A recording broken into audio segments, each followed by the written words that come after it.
Good afternoon friends.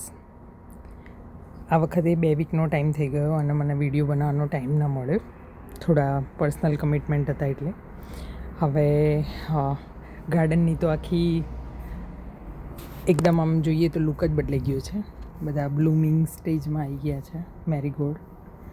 અને અહીંયા જોઈએ તો આપણે બહુ જ સરસ એવા મરચાં.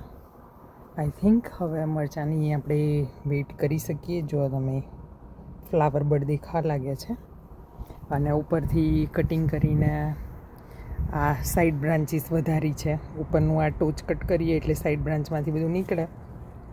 જુઓ તમે, બહુ જ સરસ હવે એવા બર્ડ્સ બધા સ્ટાર્ટ થઈ ગયા છે. એટલે થોડાક જ ટાઈમમાં, લગભગ 2-3 વીક્સમાં મે બી આપણને જોવા મળશે. અહીંયા આપણા સ્વીટ ઓરેન્જ પેપર્સ અને રેડ પેપર્સ, એ બધા કેવડા સાવ નાના 1-2 પત્તાના હતા છોડ, એમાંથી હવે આવડા મોટા થઈ ગયા છે. અહીંયા બધા મરચાં જ છે, બહુ જ સરસ થઈ ગયા. સ્ટ્રોબેરીઝ તમને જોઈને મજા પડશે. જો મોટી ને મોટી સ્ટ્રોબેરીઝ છે અહીંયા. પણ જુઓ કેવી સરસ છે. જોઈને જેમ થઈ જાય કે 2-4 તો કટ કરીને ખાઈ જ લઈએ. બહુ જ સરસ.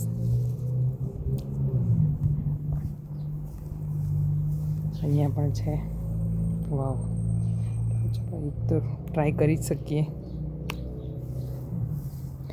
પછી અહીંયા તમે જુઓ તો આ ફ્લાવર્સ હવે બસ જવાની તૈયારીમાં છે, પણ ખબર નહીં, બધી કળી હજી પણ છે એટલે કદાચ એમાંથી પણ આવશે હજી. આ બાજુ જોઈએ તો આ થઈ ગઈ છે બીન્સની અમે એક વખતનું તો હાર્વેસ્ટિંગ કરી લીધું. જો હું તમને બતાવું, આ બીજી વખતનું કેવા એકદમ જ સરસ પાકી ગઈ છે એકદમ. જ્યારે ફર્સ્ટ હાર્વેસ્ટિંગ કર્યું હતું એ વખતે અર્લી મોર્નિંગમાં કર્યું હતું ને હું બસ એમનામ જ મમ્મી ને પપ્પાને એમની સાથે અહીંયા ગાર્ડનમાં હતી તો એ વખતે જોયું હતું. અને મેં લગભગ 15 સિંગ એમનામ બીન્સની સિંગો કાચી ખાઈ લીધી હતી. એટલી સરસ કૂણી અને સ્વીટ છે, બહુ જ એકદમ ફાઇન છે. જો તમે જુઓ, બધી સરસ સરસ એ આ બધી પાકી ગઈ છે. અહીંયા પાછળ પણ તમને દેખાશે યલો. બહુ જ સરસ થઈ ગયું છે ગાર્ડન હવે અત્યારે. આ પાછળ મરચાં છે, શેફર્ડ મરચાં રેડ કલરના. વાલોળ છે, પાપડી છે. ફ્લાવર્સ તો એવા સરસ બેઠા છે કે બસ હવે જ્યારે સિંગો સ્ટાર્ટ થશે ને, જુઓ તમે, દેખાય છે, મજા પડી જવાની છે ખાવાની. અને આ બધું all because of R father, કેમ કે એમણે કેટલી મહેનત કરી છે. ઉપરથી બધાનું પ્રૂનિંગ કરવું, કટિંગ કરવું, અને એકદમ સરસ. આ જો ટામેટા બેસી ગયા છે, ચેરી ટોમેટોઝ. અરે તમને દેખાતા હશે, I don't know how to show. Yes, this one. બહુ જ સરસ ટામેટા બેસી ગયા છે. હવે રેડ થાય એની રાહ જોવાની છે. અહીંયા પણ બેસી ગયા છે. સી, વાવ. અને આ બાજુ અમારો બગીચાનું આખું લુક બદલી દે એવા મેરીગોલ્ડના આખા જંગલ જેવું કર્યું છે. હવે ફ્લાવર્સના બધા બર્ડ્સ છે ને એના ઉપર ફ્લાવર્સ આવી જાય એટલે આખું ઓરેન્જ ઓરેન્જ યલો થઈ જશે. બહુ જ સરસ. દૂધીનું ફૂલ આવી ગયું છે, પણ એ મેલ ફૂલ છે એટલે આપણે ફિમેલની હવે અત્યારે રાહ જોવી પડશે. ઘણા બધા આવી ગયા છે. જો આ એક વચ્ચે ખીલ્યું હતું પણ પછી બીજું કંઈ હતું નહીં એટલે કરમાઈ ગયું છે. એ કે ફિમેલ મને દેખાતા નથી, બધા મેલ જ છે. થશે. આ તો હજી મોટા આવશે. કેવડા મોટા મોટા પાંદડા થઈ ગયા છે. પછી અહીંયા આ હજી બધું જ થશે. અહીંયાથી પોઈની વેલ તમને બતાવું. અરે અહીંયા પોઈની વેલ કેવી બ્યુટીફુલ થઈ છે. મોટા મોટા પાના આવી ગયા છે.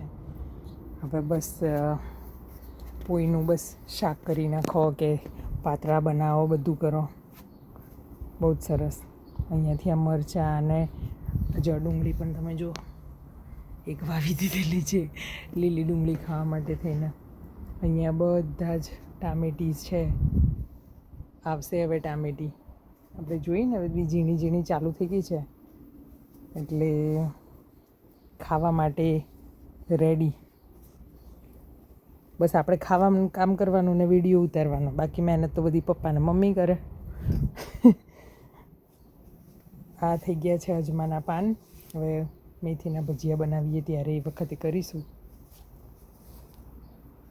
આ ફ્લાવર પેલા રાખ્યા છે કોરિએન્ડર, એના થોડા મોટા થઈને એના સીડ્સ લેવા માટે, હાર્વેસ્ટિંગ કરવા માટે. જો અહીંયા બધા જ થઈ ગયા છે.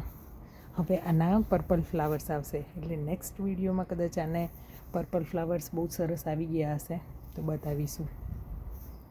જો ગાર્ડનનો આખો લુક બદલાઈ ગયો છે. વાવ. તો આ હતું આ week. I know this time it was like about 2 weeks. અને જો તમે ત્યાં જોઈ શકો તો ચકલીઓ માટે રાખેલું છે, તો ચકલીઓ ત્યાં ચણવા માટે આવી છે.